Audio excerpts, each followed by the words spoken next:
Ngayon si Madam umuwi na sa Pinas at sinalubong ng pagmamahal at papuri. Yung nararamdaman mong para kang anghel na bumaba sa lupa. Thank you. Oo, mamaya, magbibihis lang ako. Thank you, bye. A few moments later. Yung akala nila pinupulot lang ang pera ni Madam sa ibang bansa. Nagagalit pa ang ibang kamag-anak kung hindi mo sila nabigyan lahat. Dahil meron pang pera si Madam, bigay dito, bigay doon. Lahat na lang ay ibibigay ni Madam. Pagsabon lang. Ganda naman pag mo, ma'am. Louis Vuitton. Gusto po ba kayo? Pahingin ako. Sige. Thank you. Ganda-ganda yung Madam. Ay!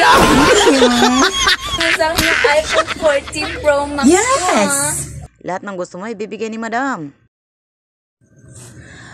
At ngayon si Madam ay naubusan na. Pati sariling bahay na pinagpaguran ay pinalaya sa mga kamag-anak. Ngayon, matulad sa kwento, Madam, gumising ka na. Hindi masama kung magdamot ka minsan, Madam.